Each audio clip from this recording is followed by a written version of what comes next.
Good morning. Today is the 13th day of Elul, the 30th of August.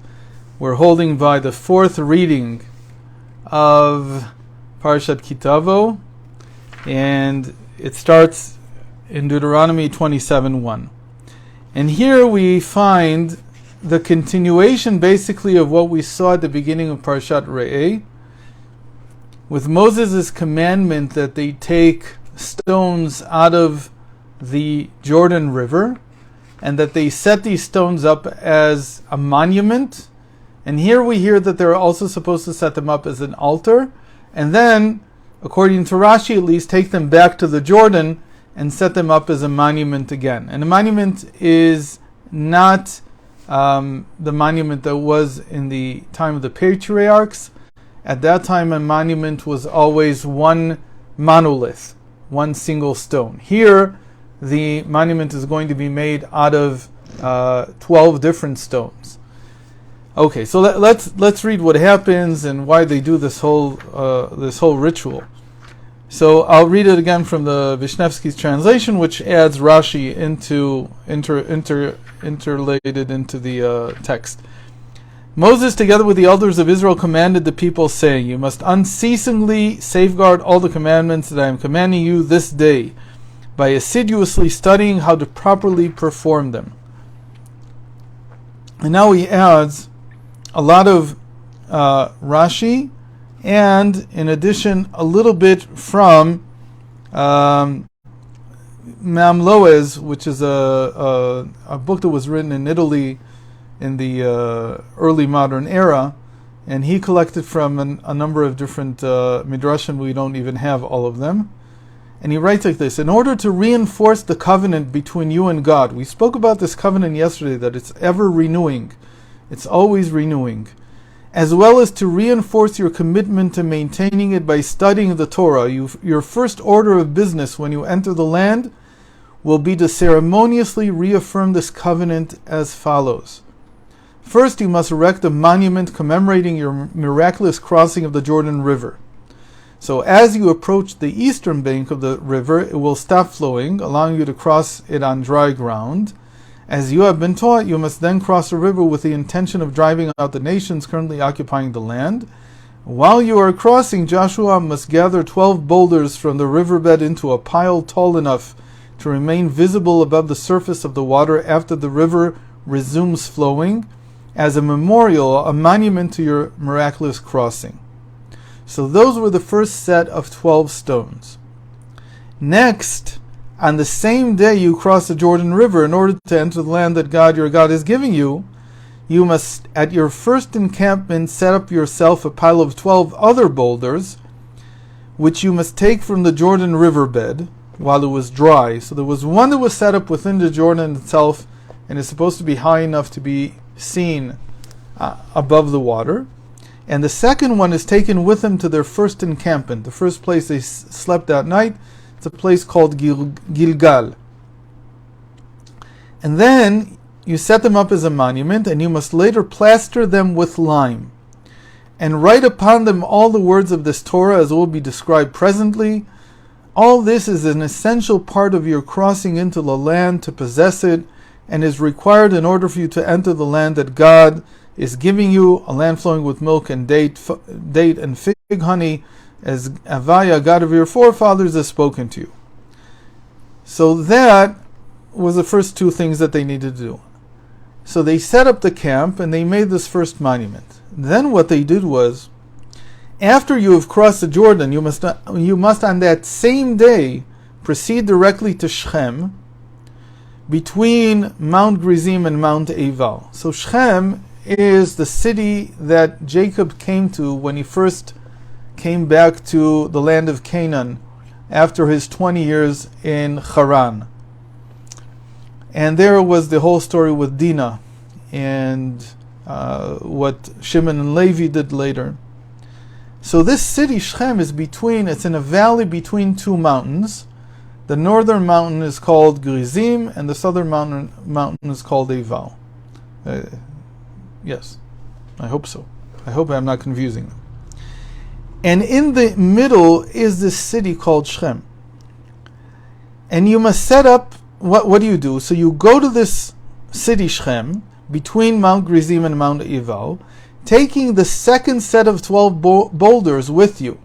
So the same thing that they took from the Jordan, they first set up in their first encampment, they took it that night. It says in Joshua in chapter 8, when it relates how they did all this, so they did it that night, and they took it from the Jordan up the hill till they reached Shechem.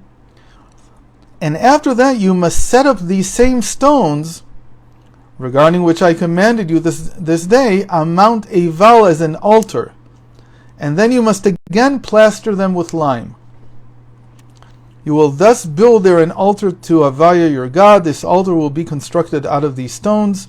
You must not wield any iron tool upon them, like any other altar, to cut them to size. Rather, you must build the altar of Havaya your God out of the whole stones. You must then offer up scent offerings on it to God your God. After this, you must slaughter animals as peace offerings, and you must eat your portions of these peace offerings there. In this manner, you must rejoice before Havaya your God. But before you sacrifice on this ad hoc altar, and the reason it's ad hoc is because, according to most of the commentaries, they took it apart. That altar did not remain on Mount Ebal where it was built. So before you do that, you must first write upon the plastered stones all the words of this Torah translated very clearly into the world's 70 archetypal languages. And this is all done in the same day. And when you finish doing that, you must scrape the plaster off the altar, dismantle it, and return back to your first encampment in the Gilgal on the banks of the Jordan, bringing the 12 stones with you to your initial encampment, and erect a memorial there out of these stones. And the memorial will not be an altar. Now this is a tremendous story, and it begs a lot of questions. What's this with taking these stones to 3 different places, actually 2 different places, but 3 different times setting them up? The first time they're set up as a monument. The second time, or it's not even clear, but they're set up as a monument and they're plastered. To plaster basically means to make them, because these are whole stones, they're stones out of the riverbed, they've never been used. So they're usually rounded, they're not jagged edged, but then you plaster them still to make the monument or whatever you're building into something that's perfectly square. And that's why you plaster it, to make it nice and square. So that's done in the first encampment. They're then taken apart and brought up to Mount Ebal in Shechem. There, they're set up as part of an altar. And then, once everything has been finished on this altar, including plastering them again, writing the Torah on them again, I don't know exactly how they did it. Maybe, I don't know if they wrote the whole Torah, how you could write the whole Torah. Not sure how this was done. And then it was brought back down to the Gilgal, and then it was set up a final time as a monument. This time it wasn't plastered. So what do we have here? We have a plastered monument, a plastered altar, and then once again the monument set up again. So there's a lot of symbolism here, and we're going to try to take a lot of it apart today and tomorrow, because tomorrow we're going to see the continuation of this whole story. Because once they got to Shechem, they did something. It wasn't just setting up this altar. But the first thing that we note is that even though the purpose of going into the land of Israel was to conquer the land of Canaan, was to make it something different than what it was, that wasn't their first order of business. The first order of business was to make a monument to the miracle, and then to make an altar and offer peace offerings on it, and write the entire Torah, and then set up a monument again for this whole event. What is that all about? Why is that the basis? Why is that the first thing that they do when they enter into the land of Israel? There's been different possibilities raised by the different commentaries. I want to follow the simplest explanation. The simplest explanation is that this is coming and saying that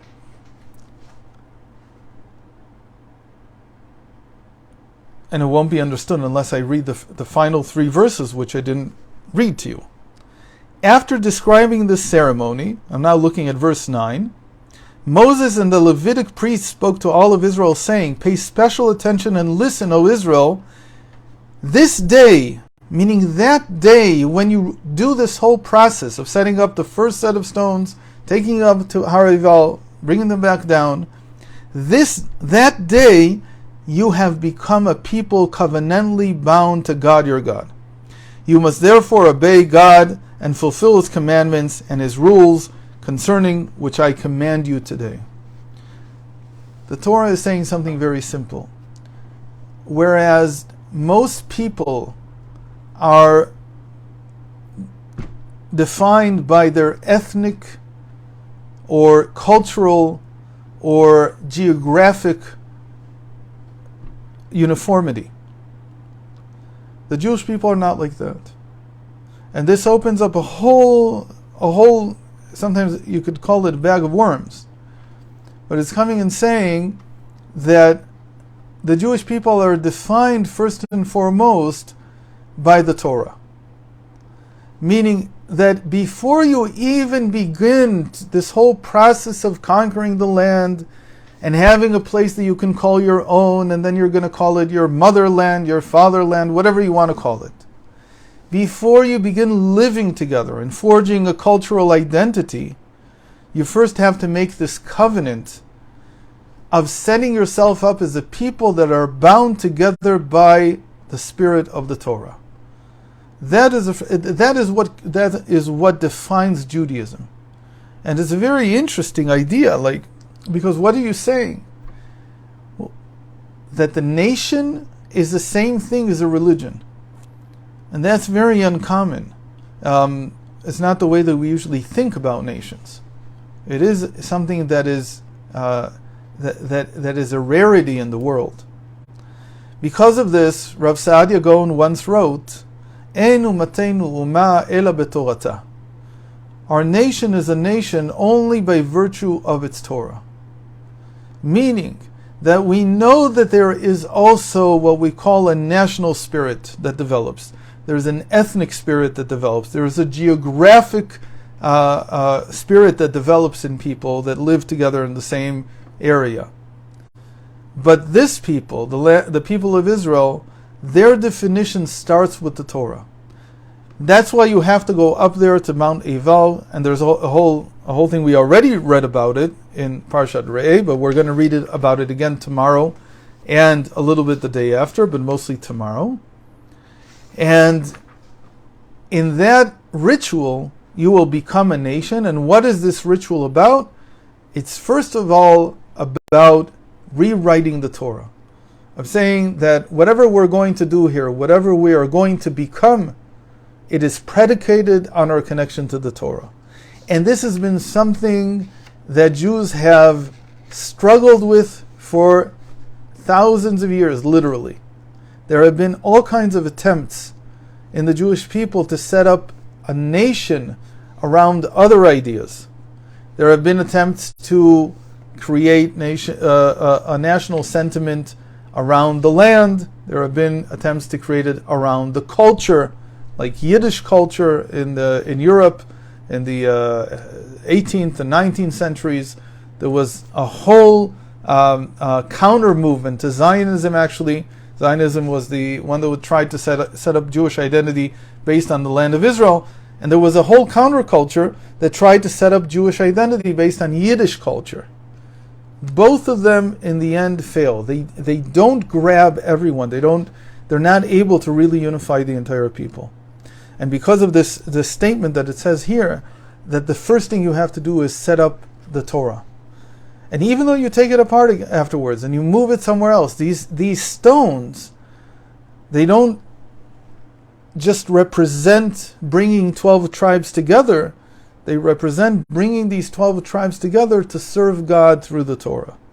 And that becomes the ground, the ground floor, the basis, the foundation of everything that we call the Jewish people. And so this is very, very important. And again, this is I think the simplest reading of these verses.